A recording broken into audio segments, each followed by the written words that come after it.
What's up, everybody? Welcome into the Woody Hayes Athletic Center for the practice report presented by Byers Auto, driven by Byers Auto. Actually, in that vein, Tim, that is, of course, the 40-year vet Tim May. I'm just Spencer Holbrook. Let's talk about what Ryan Day, Tim Walton, and tight end fullback, yes, I said fullback, folks, in Ohio State's practice facility. Kind of weird to say, but that's what it is. Shall we, Tim? Where you want me to start, man? Because obviously I'm writing about a little story about Mitch Rossi and mainly about that development of a fullback on a team that refuses to say it has a fullback, but the proof is in the pudding. The proof is in the pudding, and this Jello pudding pop shows Mitch Rossi playing fullback a lot more than anything else.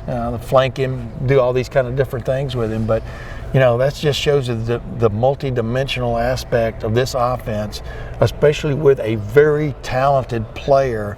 As talented as Cade Stover is in doing maybe some other things, Mitch Rossi is very talented.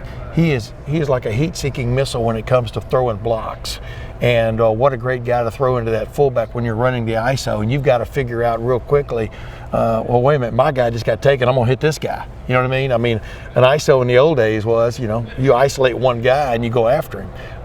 It's still that to a certain extent. But then to see him get the ball, to see him get a payoff, to get a couple of handoffs in the running game the last 2 weeks, that's the true payoff for a quote fullback. And now he's got these.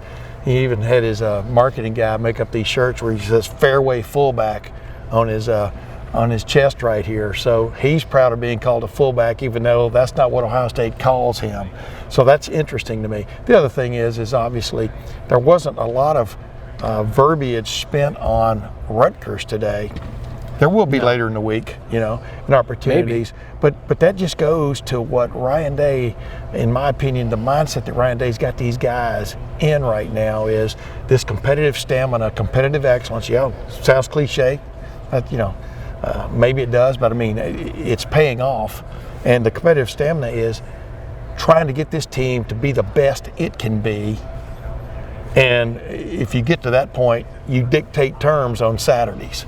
And that, to me, is what stands out about this football team. 4 games in, 4-0, an offense that is truly rolling, and a defense. You take away the fourth quarter the other night, which was forgettable in a lot of ways. They stoned Wisconsin with all but one drive there in the first half, and that's what stands out to me about this team is the focus. Yeah, Tim, and I think that's the biggest takeaway inside the Woody Hayes Athletic Center today, other than the injury stuff, which we will absolutely get to, is that Ohio State is in worry about yourself mode. They're not worried about Rutgers. They're not worried about Michigan State. They're not worried about Iowa, Penn State, those next 4 games on the schedule, the off week. They're worried about themselves. And so far, when they've worried about themselves against Arkansas State, against Toledo, and against Wisconsin, it's worked out really damn well so far, and I'm not seeing a way that it doesn't work out again this week. If the Buckeyes worry about being themselves and taking care of their own business, they shouldn't have an issue with Rutgers. Yeah. They shouldn't have an issue with Michigan State, who looks very vulnerable. And so the mindset that Ryan Day has his team in, like you said, it's competitive stamina, but it's competitive stamina within themselves. It's not being able to compete every week against the other team. It's being able to compete against yourself and not get complacent. Because if this team stays hungry and doesn't get complacent, it's going to be really hard for anybody else to beat them. And I think if they stay in that current mindset that they have right now, and Ryan Day continues to hammer that home, that's why I don't think you heard a lot of chatter about Rutgers. It's all about Ohio State. How can Ohio State be better? How can the Buckeyes be better? And so it's bleeding through to everybody from the top down in this program, and Ryan Day's got something pretty good on his hands. Excuse me. I still have this lingering cough, man. I got this cold from my little 10-month-old grandson 3.5 weeks ago, and it's still lingering. So it is what it is. Past that, the other discussion that's interesting to me as it goes along with this team is different things coming on board. As Ryan Day even admitted, when all of a sudden Jackson Smith-Njigba was not available to him halfway through that Notre Dame game, he looked at this list of all the stuff they wanted to get to with Jackson Smith-Njigba, which was no longer available. Yeah. And not that other players can't go in there and take care of business in that regard. We saw what Xavier Johnson did when he got in there. But the bottom line was you do game plan for individuals in the Ryan Day offense. You do game plan to get them in certain situations, mismatches, etc. Absolutely. But what I'm getting to here is what has come online here as this season has progressed is, number one, Julian Fleming. Oh my goodness, that's what Julian Fleming's all about. Finally, Ohio State fans are getting to see it. You know, he's dealt with injuries his first couple of years. Boom, you're seeing why he was considered a 5-star recruit. That's why I'm doing a little story on him later in the week. I mean, Ryan Day was expressing that about just the vigor with which he blocks. Forget about catching the ball, but then catching the ball, he is among the elite. I mean, he has proven that the last couple of weeks. And then in one fell swoop, he both caught a ball and ran over a couple of guys to get into the end zone this past week against Wisconsin. There's a weapon that has come online big time for them that is not just help them weather the storm, fly over the storm if you think there's a storm with missing Jackson Smith and Jigba. But then the other side of that is the rise of Cade Stover, because Cade Stover, when you put him out wide against a linebacker or even a strong safety or something, whoever goes out there with him, that you got a mismatch. This guy's 6'5", 260, and it's Ryan Day and his staff are clearly just coming up with new little ways to throw wrinkles at the opposing defense. Having Cade Stover split wide one play, wide as you can go, and then playing a classic tight end the next, and then a wing who goes in motion, comes back and cracks back on a guy. Crackback's not the correct term. Kick out block. But it just shows you this team is still in development. This offense is still in development. And wow, it's kind of interesting when you put your mind to it. Like we are talking about Mitch Rossi, the fullback who they won't call a fullback, what he has brought to the program. And those are just sort of like tough stuff they've added to this offense. Julian Fleming is a tough nut. You know, as banged up as he's been since he's been here, he likes to play the game tough. And I think it's obvious to everybody. Yeah, and I think that's one of the things, Tim, is as we get into the injury side of things here on the practice report presented by Byers Auto, Jackson Smith and Jigba being out, and it's not a blessing for anybody. No. I mean anybody. But it has given Ohio State the ability to be creative in its offense. I don't know if all of this stuff would be inserted into the Ohio State offense, Cade Stover being split out wide. Everything that they've done since Jackson Smith and Jigba left the game against Notre Dame, I'm not sure if they would be as creative if they didn't, not need to be, but if you got the best wide receiver in college football on the field, there's a lot of things you can do without being creative to get him the ball. I'm not sure that this offense would be as creatively developed if he didn't get hurt. And now that means when he comes back, which we will get into that, I promise folks, when he comes back, all that creativity is there, and you throw him into the mix. And I think that is what's the most scary here, is that the offense would have been just fine to have Jackson Smith and Jigba for 15 games and try to win a national championship. However, now that he's not in there right now, be creative, figure out what you can do without him, and then insert him into that creativity with one of the best offenses in college football. And the playbook just completely opens up for who else could be open if defenses then have to pay attention to him. Yeah. The thing about Jackson Smith and Jigba, which also stands out about him, is he's creative within that framework. I mean, he is creative on pass. He gets open. And there's a lot of gamesmanship that is on the field when he's out there playing that, defenses have trouble with. He's going to still end up where he needs to be for C.J. Stroud to find him. But the way he can get open, just the way he can move his body around, his lower body, man, he reminds me of a Bosa brother a little bit. I mean, just the way he can just throw a guy off his game by one little head fake here, but also where he can put his feet and then go the other direction or just accelerate. That's what sets him apart, in my opinion, is just the ability to get open. But you've got some other guys now. Julian Fleming, man, he gets wide open, that little sit route right out here, sit route, catches it and then bowls over those two guys, get to the end zone. Cade Stover, you're seeing him make athletic moves. He's not just a big lumbering tight end going down the field. He's a 6'5", 260-pound athlete running down the field, making moves pretty damn fast too for a guy his size. And it's like you said, you want to feature Jackson once he gets back, but this offense has never been about just featuring one guy. It's not forced. A lot of times, it's featuring one guy in a particular game. Yeah. But then the next game, where did that go, right? Yeah. Like we've talked about the tight end coming and going, disappearing. Disappearing after the tight end since in the last several years. But the thing about Jackson is you got to get him involved, and the other team knows that. And like you said, that just I don't know how you like right now. I don't know what I'd like to be sitting in there. I'm finally getting it out of my mouth. I'd like to be sitting in on the defensive meetings at Rutgers to see how they're discussing what they're seeing on video from Ohio State right now, and how do you cover the waterfront. That's more interesting maybe than sitting in here. Well, Tim, the problem with that is you don't, because it's obvious that Ohio State's going to rack up points. But don't say it can never happen. Yeah, that was a little hyperbole. It's very difficult. Sorry, I'm going to get literal there. It's very difficult to defend this offense. That's just the bottom line. Well, people take you literally. I don't know if you've noticed on this. Sometimes, too on these podcasts. Way too literally. I'm not serious. I'm not a serious person. Yeah. So let's talk about this, Tim. We've got Jackson Smith-Njigba. You've got Cameron Brown. You've got Denzel Burke. You've got Lathan Ransom. He didn't play at all. You've got just a variety of guys who are trying to get back onto the field. If I was a betting man, I would say, which sometimes I am, I guess, I would say Jackson Smith-Njigba. I would not expect to see him on Saturday. That did not sound like a confident Ryan Day when you're talking about Jackson Smith-Njigba. So we'll scratch that out right away. I don't think he should play anyways. I'm not going to discount Rutgers, but I am in the same vein going to say that I don't think Rutgers can defend these. Go ahead. Yeah. No, I'm not interrupting you. I'm just done. Yeah, because what's a safe you definitely are going to have to crack in 2 weeks or 3 weweeks? Iowa. The Iowa defense. Yeah. Iowa is a safe. I mean, Ohio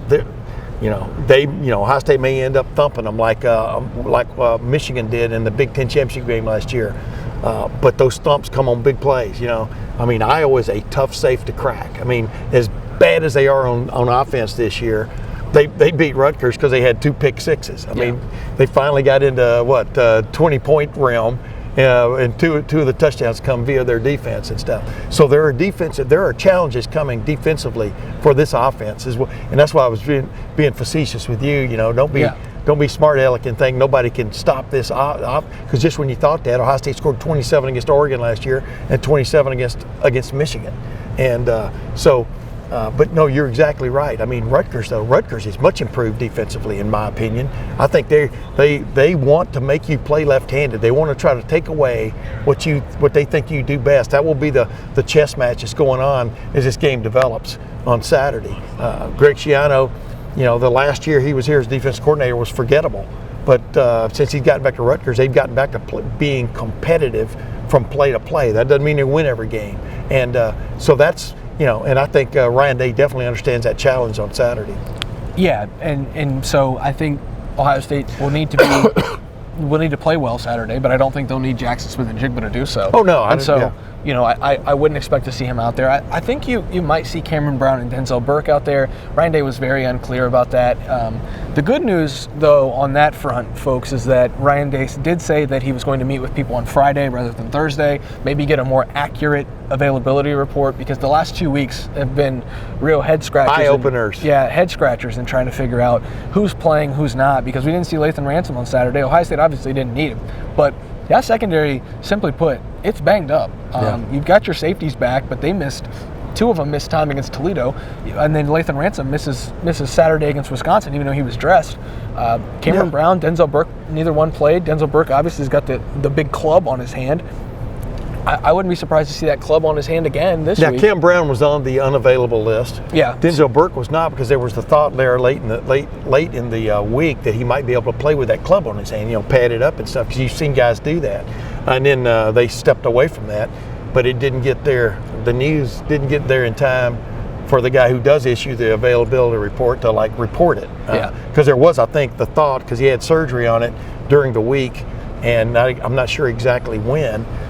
But there's no need to push him back either, based on the fact of what you're leading up to here, Jair Brown and J.K. Johnson. Man, I've seen, you and I both have seen cornerbacks. I've seen several of them go in for their first start in a big time game, and wasn't good. Yeah. Struggle is the right word. Get targeted wasn't good. And that's why I asked for clarification. For example, on that play just before halftime, was J.K. Johnson, did he make a gaffe on that play? Because I saw him drop off into the zone, but boom, all of a sudden Wisconsin's throwing the ball down the field and the kid ran right by him. So he did have the proper play there. And Tanner McAllister had the proper play because he got there in time to knock it down, but it was probably Tanner McAllister a little bit more out of position on that play as it developed. Well, but here's the thing, they were expecting on 4th and 3 some kind of like short yardage play or something like that. Yeah, stuff happens, but then an individual makes a play to keep it from becoming a disaster, which was Tanner McAllister. Yeah, I think Tanner McAllister middled, I think it was a cover 2, and he middled the He was on the hash. He middled the 2 vertical routes. And, yeah, but and he was on the hash there, and he was able to get there. Yeah, I think it was the right call for Wisconsin against the type of defense Ohio State called. Man, Ohio State just had better athletes to execute there to get in front of it. But, there's not a better stretch of 2 games in the Big Ten to start 2 freshman corners, well, one second-year guy and a true freshman than Wisconsin, who has struggled throwing the ball since Barry Alvarez, and Rutgers, who has one of the worst passing attacks in college football. That's not me saying that, that's the numbers saying that. Yeah, numbers speak loud after 4 games. Yeah. Numbers speak louder than words right now, 4 games into the season, and Rutgers is simply terrible throwing the football. And so if you have to play Jair Brown and J.K. Johnson in Big Ten action, there are not 2 better opponents, Tim, to get that confidence under their feet than Graham Mertz and insert Rutgers quarterback name here, because they play 3 of them and it doesn't really matter. Yeah. So Michigan State's not really lighting it up either. But they can throw. They can throw. And so, if Ohio State doesn't have those 2 corners, it's not going to be a concern for me, because I think that it will help build depth for the long term, because now you've got 5 of your 6 cornerbacks, or 4 of your 6 cornerbacks on the roster, all with starts under their belt. That's a huge, I wrote huge about that, leg as up. you well know. Yeah. And so the injuries right now are not concerning. They are concerning because hamstrings can linger. We've seen that with Jordan Hancock. We see it with Jackson Smith-Njigba now starting to linger. Hand injuries are nothing to bat an eye about. By the way, I'm not smiling that these guys are injured. I'm smiling that people are starting to repeat what I've been saying for a while about hamstrings, and you knew about them too. Hamstrings, they are not created equal. I'm going to repeat that on every podcast we do here. They're not created equal, number 1, and number 2, the more time you put between it happening and when you press the gas again is huge. Yep. I mean, you almost want to wait a week later, Yep. And so, you've got to balance wanting to get these guys in the games, but also knowing what the end goal is. You can't beat Michigan when you beat Rutgers. You can't win the Big Ten just by beating Rutgers, and you can't win a national championship by beating Rutgers. And so, Wait a minute, are you being facetious again, or are you being literal? No, I'm being literal. I know. This is, I'm just lost. I mean, I'm not lost in what you're saying, but I mean, you're exactly right. It's play to play, game to game. And so you want to take it day by day, but also when it comes to hamstrings, when it comes to hand injuries, when it comes to whatever malady is your word of choice, Cameron Brown is dealing with, undisclosed at the moment. Yeah. You can't just say, well, are you good to go against Rutgers? Because then it becomes, well, if something happens, will you also not be good to go against Michigan State? And so there's no reason to rush any of these guys back. I think Ohio State is well aware of that. That's kind of the tone that Ryan Day struck.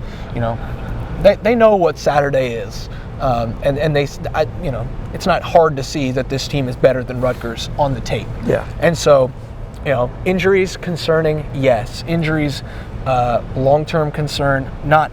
I don't think so, and I think when these guys all come back, Ohio State will be better and a deeper team overall for missing them in a couple Big Ten games. And the other thing, I mean, that's why I asked Tim Walton to re-clarify, because it was exactly what I thought I was going to say. If the cornerback room has to reach into the safeties room, obviously we know that back during the summer when they were having trouble, Denzel Burke was banged up during preseason camp. We didn't get a whole lot of details on that, but Jordan Hancock too. Jordan Hancock got banged up the first week of preseason camp and has pretty much been gone most of the time. J.K. Johnson showed up most of the time in the practices, which was good for him. But also, they moved Kim Martinez back over there a while. Tanner McAllister practiced some at cornerback. Jansen Dunn too. Exactly. So but I asked Tim Walton, the cornerbacks coach, he named Tanner McAllister and he named Cameron Martinez as possible draftees if they need them. So they have the bodies to get out there in case it does turn into emergency, because you're sitting here going, well, it'd be great to rest Denzel Burke. I'm not saying you, but people are saying great to rest Denzel Burke again and Cam Brown this week. You still got to have a pair and a pair when it comes to corners, because like you say, from play to play, anything can happen. And so I think they feel like their emergency contingency situation there is pretty good. You got Ryan Turner coming on, et cetera. And so this is a 40-year vet here, folks. He's going to be on top of the injuries as new updates come available. We'll have those at LettermenRow.com, probably on the message board more than anything at the Letterman Lounge on LettermenRow.com. That's only $1 for an entire year. Wow. Go check that deal out now. You can get all of Tim's coverage, all of my coverage, and Matt Parker on the recruiting side. Heck of a deal right now, Tim, running at LettermenRow.com. Yes. Also, subscribe below to the YouTube channel as we wind down this practice report driven by Byers Auto. That, again, is the 40-year vet, Tim May. I am just Spencer Holbrook. We'll see you guys. You're the 4-year vet, man. 4 and 40. We'll see you guys back here in the Woody Hayes Athletic Center on Wednesday night for another practice report driven by Byers Auto. But again, Tim, Spencer, practice report. We'll see you guys Wednesday.